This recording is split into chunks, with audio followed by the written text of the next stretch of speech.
amazing. Record producer, musician extraordinaire, Donny, legendary Donny. How are you? I'm alright, not too bad. You're having a bit of a giggle there. Yeah. Is that how I should describe you, Don? I mean, I guess, for me, I'm just Donny, singer-songwriter, producer, mentor. So. But to hear it come back, whoa, okay. It's quite involved. I mean, you've done quite a lot of things. It's like a big career within so many years of music. So there are quite a lot of things there. Yeah. Tell us a little bit about how it started for you back in the day. I mean, where are your roots from and how did the music start? I guess I'm the son of a preacher man, so it started in the church. And then I took it from there. I joined like a school steel band thing and that's when I got the flavour for touring actually. So you were a drummer first? Yeah, I'm a drummer first. Fantastic. Well, actually, the story goes, I got a guitar made for me by my dad when I was 5 years old. So I learned to play that, he taught me how to play that. But my heart was always in the drums. So I kind of got into a band where I could play drums when I was about 10, and then we started touring when I was 12. And touring at 12 years old? How is that possible? I know, back then, my mum allowed me to go and tour with this band.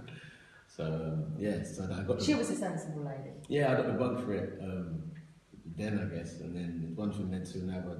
Started a school band when we were like 13, 14, jamming at school, and then I joined another band when I was 16, and they were doing sort of pub gigs around London called Compared to What, and the lead singer knew a guy called Sean Oliver who wrote for Terence Trent D'Arby. They went to school together, so he said he needed a band for these two girls he had called Old Land Montano.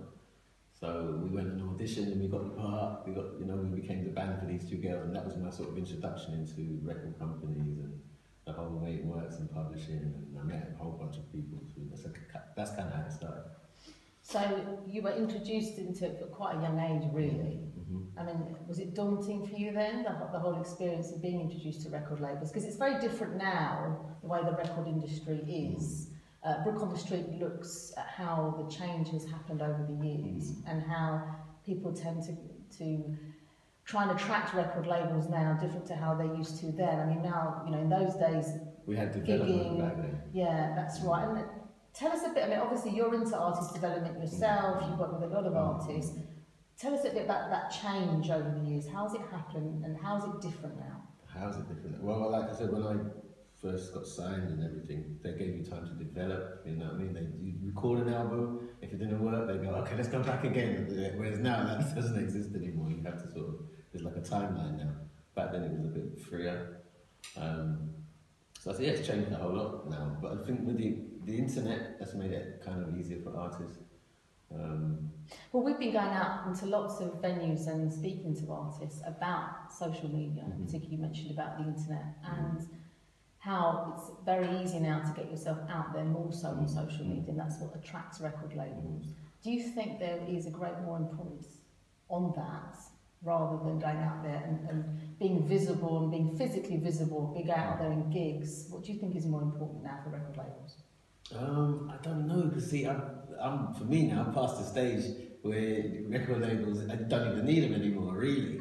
I mean, in my world, I'm kind of like, they're a bank and it's a loan and you've got to pay them back. So why do that when you can kind of do it yourself and cut the middleman out and just get on with it and still hit your audience? You know what I mean? If you're smart. There are still artists that are doing that. I mean, we have met quite a few on the way through Brook on the Street, and that is what our show is about. It's about artists that are successfully making it on their own without the help of a publishing deal or a huge record label. You can now. It is possible. Yeah, it is. What is the ingredient for that success, though? What does the artist really need in order to make it on their own without the help of a record label? I mean, speaking, you're somebody with all that experience now, you know what's necessary. You need to know who your audience is for a start. You need to definitely, target them. And also just try and be unique, be yourself. Don't sound like anybody else as well. That's like, you kind of have to have because a lot of stuff comes on the radio now, it all sounds the same, you can't tell who that is. Whereas back in the day, you could tell that's Aretha Franklin, that's Whitney, that's Shaka, you know what I mean? You can tell, whereas now everything sounds generic and a bit.